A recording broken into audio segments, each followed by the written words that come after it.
오늘 하나님께서 우리에게 주신 말씀은 창세기 35장 1절에서 7절 말씀입니다. 창세기 35장 1절에서 7절 말씀, 구약성경 53면입니다.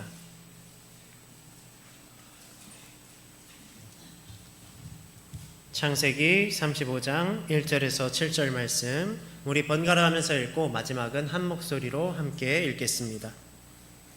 하나님이 야곱에게 이르시되 일어나 베델로 올라가서 거기 거주하며 내가 내 형 에서의 낯을 피하여 도망하던 때에 내게 나타났던 하나님께 거기서 제단을 쌓으라 하신지라.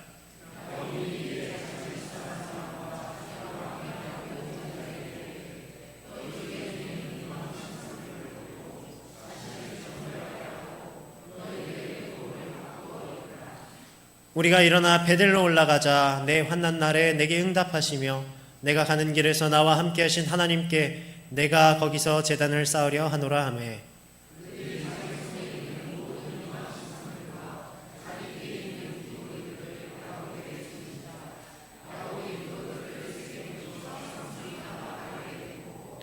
그들이 떠났으나 하나님이 그 사면 고을들로 크게 두려워하게 하셨으므로 야곱의 아들들을 추격하는 자가 없었더라.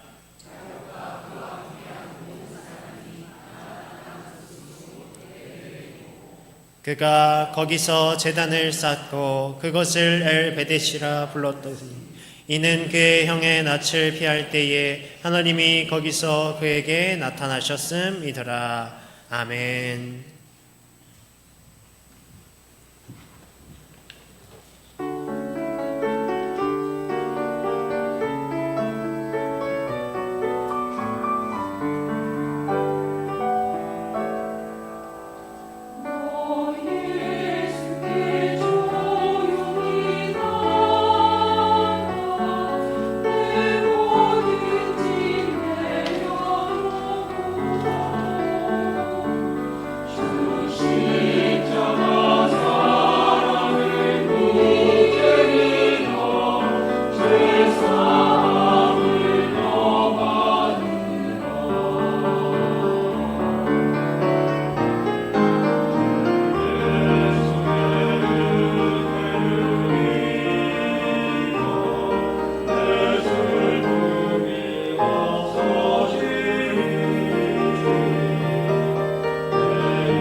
하나님께 영광의 박수 올려드리겠습니다.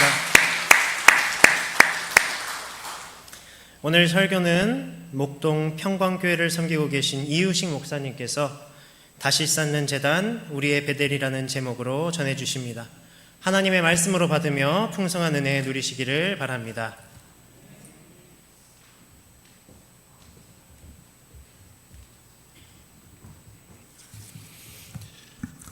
할렐루야. 우리 향하신 우리 하나님 아버지의 크고도 놀라운 그 사랑과 은혜를 힘입어 복되고 복된 서초 신동교회 성도 여러분들을 주님의 이름으로 축복합니다. 아멘. 그리고 이 시간 우리를 향하신 하나님의 그 크신 사랑에 힘입어 저와 여러분 우리 모두가 하나님의 축복의 통로가 되어 우리 함께 예배드리는 우리 믿음의 성도님들을 좌우로 한번 바라보실까요? 바라보시면서 우리 사랑의 눈으로 우리 축복의 인사를 나누었으면 좋겠습니다. 사랑합니다. 축복합니다. 사랑하고 축복합니다. 네, 감사합니다. 우리 교회의 어르신들께서는 우리 하나님께 받은 사랑이 너무나 큰 거를 잘 아셔서 그런지 축복의 통로 되는 걸 기쁨으로 많이 교제를 하시는데, 우리 젊은 친구분들께서는 조금은 손발이 오글거리시는 것 같아요. 서로 웃으시는 것 같은데 귀하고 복된 하나님의 그 사랑이 여러분들의 삶에 가득하기를 다시 한번 축복합니다. 아멘. 네, 여러분 추석 명절 잘 보내셨습니까? 잘 보내셨어요? 네, 가족 친지들과 함께 다 같이 모여 앉아서 맛있는 음식도 많이 드셨습니까? 네, 저도 저희 선교사로 나가 계시는 저희 누나 매영이 오래간만에 한국 들어오셔서 어머니를 모시고 누님과 매형과 함께 세 가족이 둘러앉아 하나님께 감사의 예배를 드리고 또 맛있는 음식을 나눠 먹는 감사한 시간을 보내었습니다. 명절이 되면 많은 이제 가족과 가족들이 모여서 맛있는 음식도 나누고 이런저런 이야기들을 많이 하지요. 그런데 그 많고 많은 대화들 가운데 보면 늘 빠지지 않고 어른들이 어린 자녀들에게 하시는 덕담이자 질문이 있어요. 뭐가 있을까요? 뭐가 있을까요? 너는 커서 뭐가 될래? 여러분, 비꼬는 말이 아닙니다. 어떤 사람이 되고 싶어? 너희 장래 희망이 뭐니? 꿈이 뭐니? 라는 이런 질문들을 저희가 어렸을 때는 많이 듣곤 했었습니다. 요즘도 마찬가지일 텐데요. 그런데 제가 어렸을 때 보면 학교에 제출하는 장래 희망란에 꿈에 대해서 이렇게 쓸 때 주로 꿈이 큽니다. 대통령, 그 다음에 정치인, 과학자, 그리고 의사, 그 다음에 선생님, 이렇게 군인. 제가 초등학교 때는 군인이 되는 게 꿈이었었는데요. 군이 이런 식으로 꿈을 이렇게 냅니다. 어린 아이들의 눈에 비치는 큰 사람, 위대한 사람들이 나도 저처럼 되어야겠다라는 생각에 이런 큰 꿈을 가지고 마음에 품고 그리고 이야기하곤 하는데요. 요즘은 조금 변한 것 같아요. 요즘 사람들에게 어떤 사람이 되고 싶니? 라고 물어보면 간혹 우스갯소리로 조물주 위에 건물주 이런 이야기가 나오곤 합니다만은, 많은 사람들에게 인기 있는 사람, 많은 사람들에게 사랑받는 사람, 연예인이나 또는 인플루언서, 이런 사람들이 되고 싶어 합니다. 그들의 외모뿐만이 아니라 그들이 입고 있는 옷, 그들이 가지고 있는 여러 가지 액세서리들을 주목하면서 그를 닮고 싶어 해요. 그런데 우리의 관점을 조금 바꾸어서 생각해 보면, 교회를 다니시는 저와 여러분, 예수를 믿는 저와 여러분, 우리도 본받고자 하는 분이 계시지요. 누구입니까? 맞아요. 예수님이에요. 우리 모두가 다 예수를 본받고 싶어 합니다. 만약에 예수를 닮고 싶어 하는 마음이 조금도 없는 분이라면 그는 교인, 그리스도인이라고 생각하기 어려워요. 왜냐하면 저와 여러분이 가지고 있는 마치 별명과도 같은 그리스도인, 예수쟁이, 크리스찬, 그 단어, 그 말이 담고 있는 의미, 가장 원초적인 의미가 바로 예수를 닮아가고자 하는 사람들, 예수를 뒤쫓는 사람들이라는 뜻을 가지고 있기 때문에 그렇습니다. 그런데 우리가 하나님이신, 그리고 또 동시에 하나님의 아들이신 예수님을 직접적으로 본받고자 하기에는 예수님의 그 레벨이랄까요? 그 성품의 그 위대함이 너무 높아요. 그러다 보니까 자연스럽게 우리의 눈이, 우리의 시선이 조금 낮추어져서 성경을 주목하다 보면은 성경 속에서도 하나님의 말씀을 받고 하나님의 말씀의 그 길을 따라갔던 수많은 위대한 신앙의 사람들을 우리 발견하게 됩니다. 당대 하나님의 말씀을 따라 살면서 하나님께서 나에게 주신 그 은혜의 축복을 마음에 품고 삶에 가득 담아 주변 사람들에게 선한 영향력을 많이 끼치었던 일종의 성경 속 인플루언서들인 거죠. 예컨대 구약을 보면 믿음의 조상인 아브라함, 그리고 이스라엘의 위대한 성군이었던 다윗 왕, 그리고 뿐만 아니라 강력한 영권으로 이스라엘 백성들을 그 삶을 주도했던 예언자들과 선지자들이 있었습니다. 신약에 오면 예수님 곁에서 예수님의 말씀을 들으며 예수님과 함께 동행했던 제자들과 그를 따랐던 무리들, 그리고 사도행전에 등장하는 초대교회의 수많은 믿음의 사람들을, 하나님의 동력자들을 바로 그들이라고 할 수 있겠어요. 하지만 교회를 조금 오래 다니다 보면, 그리고 어머니 뱃속에서부터 교회를 이렇게 다니신다 보면 어느 순간 나도 모르는 사이에 신앙의 이 열정이 조금씩 식어버리는 것을 느낄 때가 있습니다. 신앙생활이 너무나 편안하게 익숙하게 느껴져서 나도 모르게 신앙의 열정이 조금씩 식곤 하는 거죠. 그러다가 어느 순간에 내 마음속에 이들은 어떻게 이런 삶을 살 수 있었을까라는 신앙적 호기심과 나도 한번이라는 작은 열망이 가끔 우리에게 찾아와요. 성령님께서 저와 여러분의 마음을 만지시는 순간인 거예요. 너도 그렇게 위대한 삶을 살 수 있어. 그 삶을 살지 않겠니? 라는 우리 하나님의 초청인 거예요. 그리고 우리 그리스도인은 이 하나님의 초청에 응답하는 사람들입니다. 누구라고요?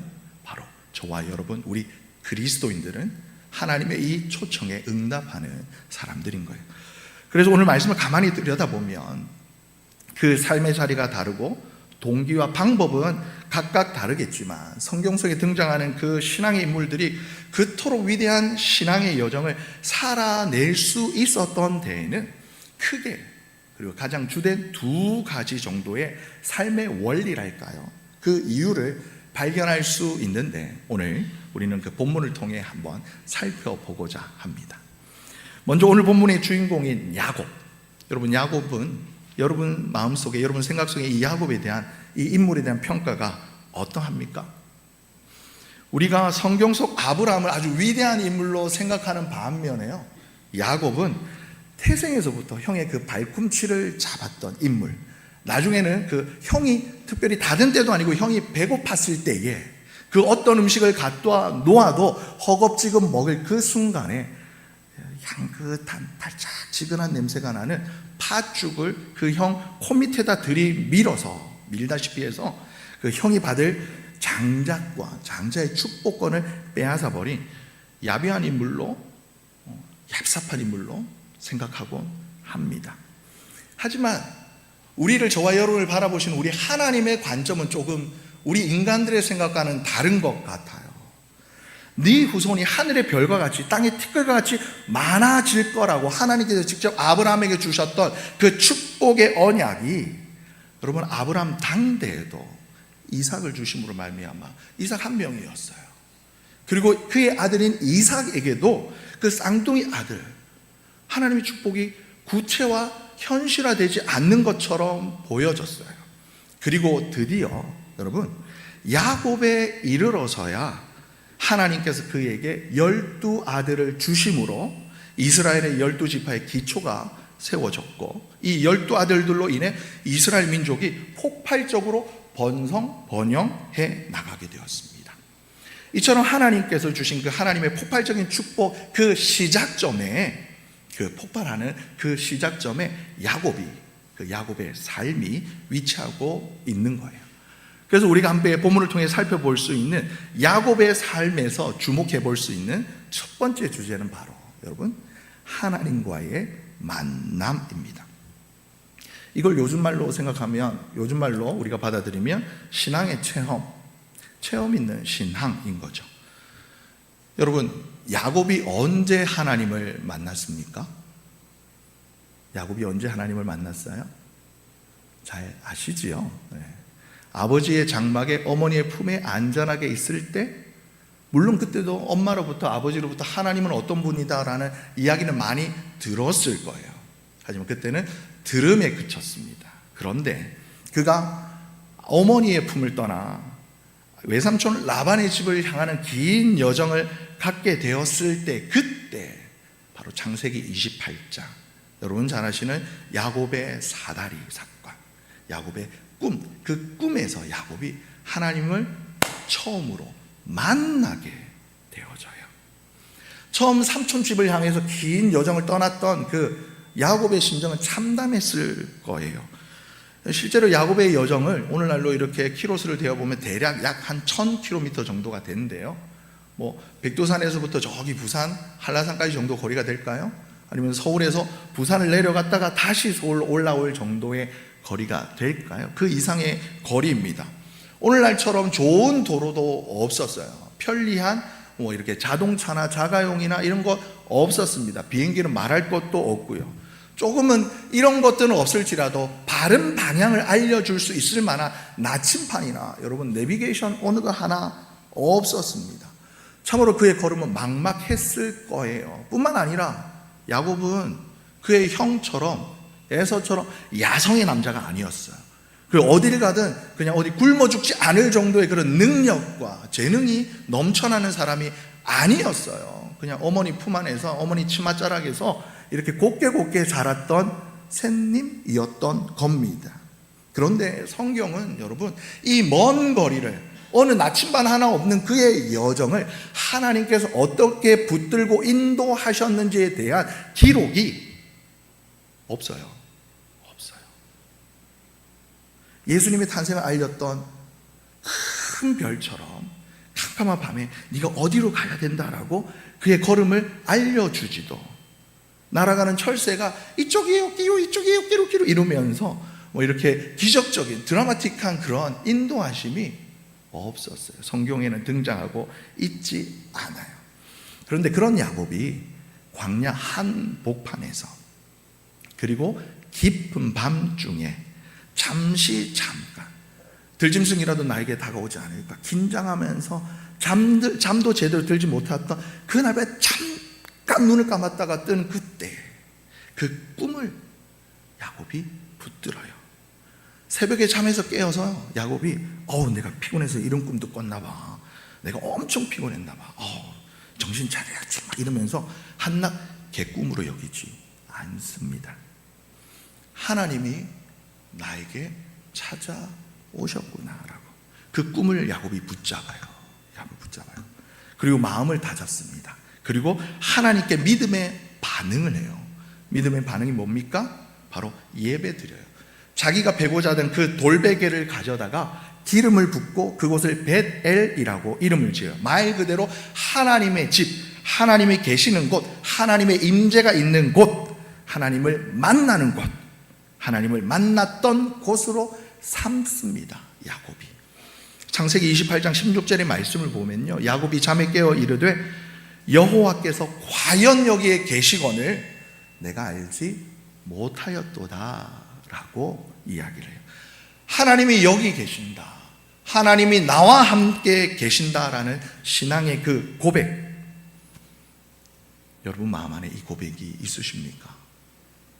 여러분, 어느 순간 내 마음속에 깊은 곳에 들어오신 하나님, 소소한 일상 가운데 드라마틱한 전개는 없다 할지라도 매일 새벽에 드려지는, 내가 개인적으로 하나님 앞에 무릎 꿇는, 그리고 공적으로 드려지는 이 예배 시간을 통하여서 내 마음속으로 훅 들어오시는 그 주님의 음성을 발견하고 또 들을 수 있는 저와 여러분 되시기를 예수님의 이름으로 축복합니다. 이 정도에서 한번 여쭤볼까요, 여러분? 그렇다면 아멘 하셨으니까, 여러분, 살아계신 하나님, 나와 함께 하시는 하나님을 여러분 만나, 그 신앙의 체험이 여러분 있으십니까? 아멘. 아멘 하시는 분들은 정말 축하드립니다. 그리고 아직 지금은 자신 있게 아멘한다, 아멘이라고 대답하지 못한다 할지라도 여러분 이 시간 곰곰이 한번 나의 지난 시간을 돌아보시길 바래요. 그리고 바로 그때 그 순간 나에게 찾아오셨던 그 하나님이 나를 어떻게 붙드시고 품에 안으셨던가를 발견할 수 있는 참으로 복되고 복된 우리 서초신동교회 성도 여러분 되시기를 예수님의 이름으로 축복합니다. 아멘. 그래요. 이 아멘을 우리가 할 수 있다면 첫 번째 조건은 우리는 이제 이미 가지고 있는 겁니다. 그리고 두 번째 성경 속 위대한 인물들의 그 특징, 두 번째 조건은 바로 우리의 인생 걸음들 가운데 마주하게 되는 위기의 순간. 모두나 다 누구에게나 위기의 순간이 있어요. 그 위기의 순간에 과감하게 내 인생의 방향을 하나님께로 돌이키는 신앙의 결단입니다. 우리 한번 따라해 볼까요? 신앙의 결단. 이 신앙의 결단이 야곱에게는 있었어요. 오늘 본문의 배경이 되는 사건 아시지요? 사랑하는, 정말 눈에 넣어도 아프지 않을 것 같은 사랑하는 그 딸이 못된 일을 당하였고 이 일을 참지 않았던 아들들이 사건을 더 크게 부풀렸어요. 그래서 온 천지 사방에 나라 마을들, 고을들 사람들이 우리 가족 하나 죽이겠다고 다 벌떼같이 일어나게 되었습니다. 사실 야곱은 하나님께 큰 은혜를 받았었습니다. 아시는 것처럼 외삼촌 라반의 집에 있을 때 하나님께서 그에게 축복하셔서 은혜가 넘쳐났어요. 그런데 그 큰 은혜를 야곱이 잠시 망각했어요. 우리도 똑같은 연약한 모습 가지고 있어요. 그런데 이 야곱이 이 위기의 순간에 하나님의 음성을 또 듣습니다. 사실 이번에도 하나님께서 야곱을 먼저 부르셔요. 야곱이 그 위기의 순간에 정신 차려야지, 하나님께 예배 드려야지라고 야곱이 먼저 정신을 차린 것이 아니라 늘 야곱 곁에 계셨던 하나님께서 마치 잠자는 야곱을 이렇게 깨우는 것처럼 야 정신 차려 일어나야지라고 깨우는 것처럼 하나님은 먼저 야곱에게 말씀하십니다.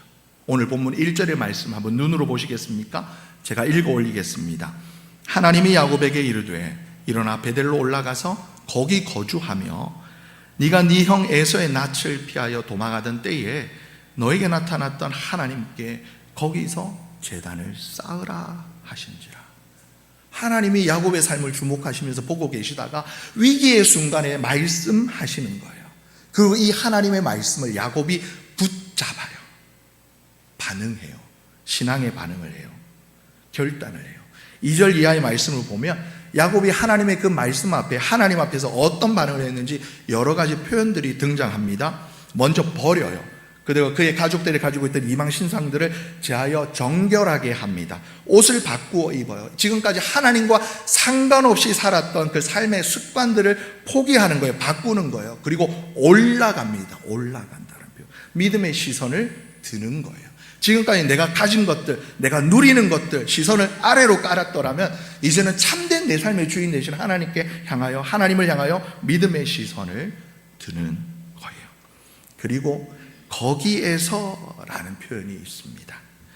삶의 자리를, 위치를 이동하고 있음을 이야기하는 거예요. 그리고 야곱이 고백합니다. 이 야곱의 고백을 우리 함께 해봤으면 좋겠는데요. 따라해 보실까요? 내가 가는 길에서 나와 함께 하신 하나님. 우리 다시 합니다. 내가 가는 길에서 나와 함께 하신 하나님. 할렐루야. 여러분, 이 고백이 우리 모두에게 있기를 간절히 소망합니다. 야곱이 이 고백을 하나님 앞에 올려드리고 하나님 앞에 다시 제단을 쌓아요.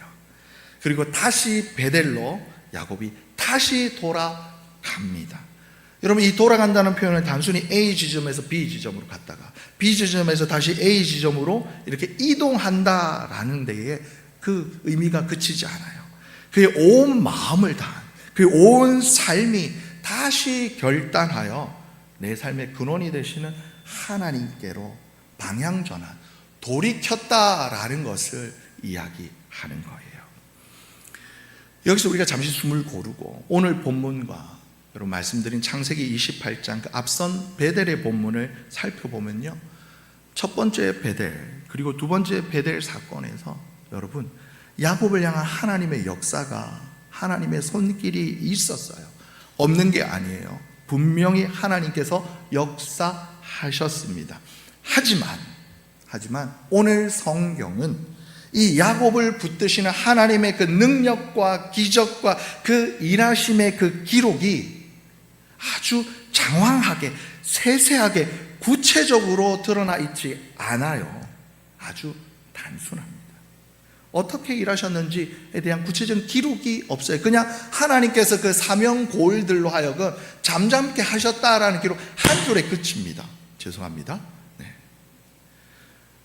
왜냐하면 오늘 이 이야기에서 더 중요한 것은 여러분 야곱의 깨달음과 그 돌이킴의 그 사건, 그의 마음과 신앙의 행동의 변화가 더 중요한 포인트라 하는 것을 하나님께서는 말씀하시는 거예요.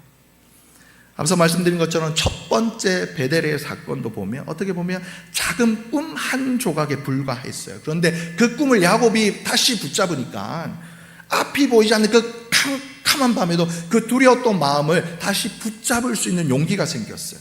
그리고 어디로 가야 할지 전혀 또 방향을 알 수 없는 그 광야길, 험난한 사막길을 그가 방향을 마치 잘 아는 것처럼 뚜렷하게 나아갈 수 있는 힘과 용기를 얻었습니다. 그리고 그때 나에게 찾아오셨던 그 하나님을 이 야곱이 다시 기억하고 돌이키니까요, 마음을 정하니까 그의 삶을 향해 다가왔던 막 닥쳐왔던 수많은 모든 위기가 어느 순간인가 다 해결되어 버리는 하나님의 크고도 놀라운 은혜, 역사를 다시 경험하게 되는 거예요. 여러분, 이런 위대한 신앙의 여정, 위대한 신앙의 인물이 비단 성경 속에만 존재하는 걸까요? 오늘 장로님의 기도 말미에도 등장하는 것처럼 오늘날 이 시대를 살아가는 저와 여러분 주변에도 이러한 마음으로 하나님 앞에 자신의 삶을, 내 삶을 온전히 드려 위대한 신앙의 길을 걷는 많은 사람들이 계십니다.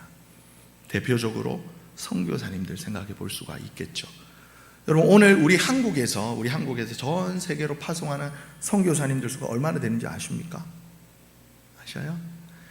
저희 교단, 우리 서초신동교회가 속해 있는 우리 통합교단만 해도 약 2년 전 기준으로 보면 91개 국가에 91개 나라에 787가정 그리고 1496명 이 선교사님이 여러분 자기 목숨을 초계와 같이 여기고 전 세계로 낯설고 물선 고향 본토 아비 친척집을 포기하고 나아갔습니다. 여러분, 이러한 선교사님 모두가 자신의 삶을 하나님 앞에 온전히 바치겠다고, 드리겠다고 결단하고 나아가시는 그 결심의 순간에 여러분 모든 선교사님 마음의 심령에 마치 하늘의 천둥 번개가 막 우레가 치고 막 지진이 일어나고 내가 너를 선교사로 불렀나니 가라 라는 이런 놀라운 기적들이 일어났을까요? 아니요. 저도 예전에 하나님 앞에 내 삶을 선교사적인 삶을 드리겠다라고 헌신하고 짧은 1년에 짧은 12개월밖에 되지 않는 시간이지만 저기 중국에서 단기 선교를 하고 왔었습니다만 그 결단의 그 순간에도 여러분 저희 누나 매형도 선교사 나갔지만 왜 나갔는지 저는 아직까지 그 이유를 알지 못할 정도로 옆에 있는 가족도 알지 못할 정도로 내 삶에 다가오시는 미미한 그 하나님의 음성을 그분들은 들은 거예요. 그분들을 붙잡은 거예요. 그리고 결단한 거예요. 여러분, 우리 서초신동교회 성도 여러분 모두가 다 선교사님 되라는 말씀 아닙니다. 모두 다 나가시면 함께 예배 드릴 분들이 안 계셔서 큰일 나요. 그렇게 나에게 주신 그 은혜의 한 조각을 발견하고 그것을 볼 수 있었던 분들이 하나님 내 삶을 온전히 드립니다. 부부가 서로 손을 잡고 한 손에는 자녀의 손을 잡고 품에 안고 그렇게 믿음의 걸음을 걸어가고 있는 거예요. 성경 속에 등장하는 그 믿음의 사람들, 그 위대한 삶, 그리고 오늘날에도 여전히 내 삶을 하나님 앞에 맡겨드리고 멋지고 아름다운 삶을 살아가는 이 모든 이들 보면요, 야고보서 5장의 말씀과 같이 우리와 똑같은 성정의 사람들인 거예요. 야고보 사도가 말하는 거예요. 엘리야, 우리와 똑같은 사람이야 라고 야고보서 5장에 기록하고 있는 것처럼, 다만 그들이 다른 이들보다 조금 더 아름다운 삶이요, 더 축복의 통로요, 위대한 인생을 살 수 있었던 것은 말씀드린 것처럼 나에게 슬며시 다가오시는 그 주님을 발견할 수 있는, 그리고 그 주님의 음성을 들을 수 있는, 그리고 그 주님의 손을 맞추 잡는 신앙의 체험과, 그리고 언제든 흔들려 넘어질 수 있는 우리와 똑같은 연약한 인간임에도 불구하고, 그럼에도 불구하고 하나님 앞에 내 삶을 드립니다, 하나님의 말씀 앞에 언제든 돌아갈 수 있는 신앙의 탄력성, 믿음의 회복력을 가졌기 때문인 거예요. 이 두 가지의 삶의 원리가 저와 여러분, 우리 서초신동교회 성도님 모두 마음 안에, 그 영혼 안에 확실하게 여러분 새겨진다라면, 우리도, 저와 여러분, 우리 모두가 다 하나님 앞에서, 그리고 하나님과 함께하는 아름답고 복된, 거룩하고도 위대한 삶을 살 수 있는 거예요. 귀하고 복된 서초 신동교회 성도 여러분, 여러분의 베델은 어디입니까? 하나님과의 만남, 그 잊을 수 없는 감격의 지점이 여러분들 마음 안에 새겨져 있으십니까? 오늘 성경 속 베델은요, 루스더라라고 지명을 언급하고 있습니다만, 원래 지명도 알 수 없고 좌표도 알 수 없는 그냥 광야 그 어딘가였어요. 그 어딘가였을 뿐이었어요. 하지만 사랑하는 성도 여러분, 오늘 이 성전이, 이 예배의 시간이 오늘뿐만이 아니라 매일매일 새벽과 수요일과 금요일 그리고 주일, 이 서초신동교회에서 드려지는 이 아름다운 예배의 자리가 야곱이 하나님을 만났던 베델이 되었던 것처럼, 다시 하나님께 돌아와 쌓은 제단이 엘 베델이 되었던 것처럼, 여러분들의 삶을 주목하시고, 그리고 뿐만 아니라 더 가까이 다가오셔서 말씀하시고, 그리고 말씀하실 뿐만이 아니라 함께 하시기를 원하시고, 품에 안으셔서 붙드시는 그 하나님의 은혜와 은총, 그 놀라운 역사를 다시 매일 경험하시는 여러분들의 베델이 되기를 예수님의 이름으로 축복합니다. 그래야 할 때 여러분, 우리 모두는 아름답고 놀라운 축복의 삶을 살아가는 하나님의 손에 붙들린 하나님의 사람이요, 여러분들의 가정은 하나님의 복이 온전히 임하시는 축복의 가정이요, 그리고 하나님의 임재가 있는 하나님의 거룩한 지성소 되는 믿음의 공동체인 서초 신동교회가 될 줄 확신합니다. 오늘 우리에게 주신 이 말씀 마음에 깊이 담아 그렇게 살아가시고 그렇게 복된 삶을 영위하시는 아름답고 복된 서초 신동교회 성도님 되시기를 다시 한번 예수님의 이름으로 축복합니다. 우리 기도하겠습니다. 사랑의 하나님 아버지, 감사합니다. 영원히 죽을 수밖에 없던 죄인이었으나 우리를 향하신 하나님의 그 크고 놀라우신 사랑으로 말미암아 늘 언제나 우리의 삶을 주목하시고 우리와 동행하시며 또 우리의 삶을 붙드시는 그 주님의 은총을 오늘 말씀을 통하여 다시 듣게 하시니 아버지 감사합니다. 하나님 사랑하는 서초 신동교회 모든 성도님들 마음 안에 오늘 우리에게 주신 이 말씀이 아름답게 자리 잡게 하여 주셔서 늘 언제나 나에게 다가오시는 그 하나님을 만나는 신앙의 체험이 있는 성도님들 삶이 되게 하여 주시오며, 언제 어디서든 다시 하나님께로 돌이킬 수 있는, 돌아갈 수 있는 아름다운 믿음의 회복성, 믿음의 탄력성이 있는 하나님 성도님들의 삶이 되게 하여 주셔서 이분들의 삶이, 이분들의 가정이, 하나님 이분들이 함께 예배드리는 이 서초 신동교회가 우리 하나님의 크고 놀라운 은혜 은총의 시발점이 되어지는 거룩하고 복된 베델이 되게 하여 주시옵소서. 감사드리며 이 모든 말씀 예수님의 이름으로 기도드리옵나이다. 아멘.